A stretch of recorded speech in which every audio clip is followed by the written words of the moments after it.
name's David Raymond Conroy. I'm an artist. I was born in Reading in 1978 and now I live and work in London. I get up really early. My dad grew up on a farm, so I think maybe I'm predisposed to being an early riser. I don't have a studio. At the moment I work at home. Some artists are very precious about their studio and their environment, but that's not really how I work. You know, my work often is in this kind of grey space between artist and curator. I'm like an evil curator. My hand is very strong. I really want it to mean what I want it to mean.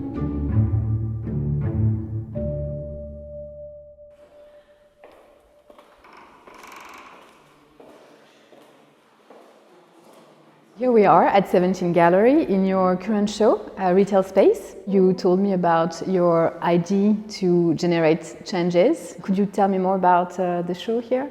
I thought that it'd be interesting to allow other people to sublet the gallery. So to use the space that's been allotted for me to show whatever anyone else wanted to show. If you can pay, you can rent it. I've looked a lot at the position of the prosumer, the person who is simultaneously a producer and a consumer. I wanted to make an exhibition where I, as an artist, operated more like a platform. So I operated more like YouTube rather than an individual YouTube user.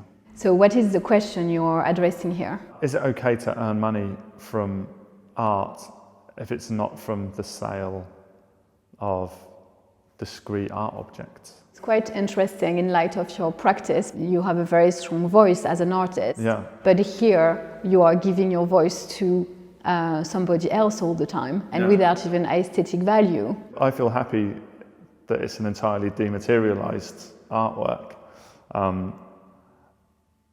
But indeed, because I don't put so much pressure on the art object myself as an artist, I feel quite happy that these other art objects exist and that the people who made these art objects have an opportunity to show them. I mean, I also would think of the gallery as a lens, as a way to focus a view on something.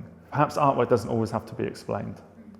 And your art is also very much engaged. You explore subjects such as race, social classes, gender, consumer society. Do you think that art can really change society? I think that art can change society indirectly. Art can change people. If you change an individual, then you change the world.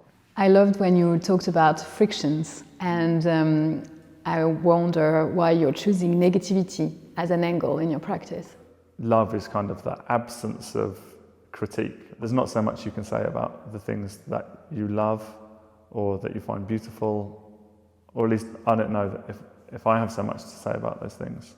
I can lay out, or I can talk about, or I can explore, or I can embody a problem in some way.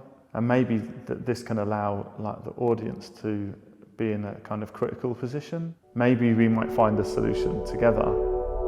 So David, how did you make those works? Well, they're part of an ongoing series that's called History and Photography, and they're single book pages, photographic book pages, which are then covered with a multi-aperture mount mat, which is a kind of relic of 1970s home decoration. The idea with the works is that I try to find images where each panel becomes a kind of a satisfactory image in my mind.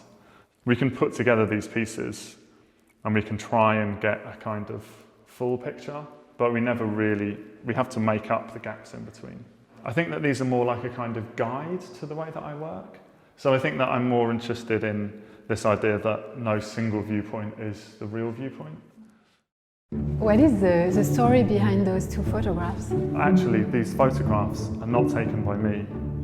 They're taken by a blogger called Carl Smith, whose blog was called Illsnapmatics. He was publishing photographs that he was taking in the game Grand Theft Auto, but the manufacturer of the game, Rockstar Games,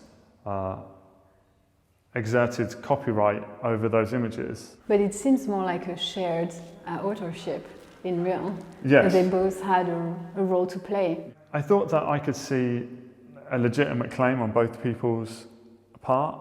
So then I thought what I would do is, with Carl's consent, I obtained the high reses of the images, and then they were printed and mounted using this die-sec technique. And then I'm now added as a third author. I felt unclear as to the degree to which I, through my own framing and through my own recontextualizing, could assert some sort of authorship. It's like you don't want to have a signature style. Yes. You're escaping it all the time. I think that I have a signature way of thinking, if anything, and this means that I don't have a signature style.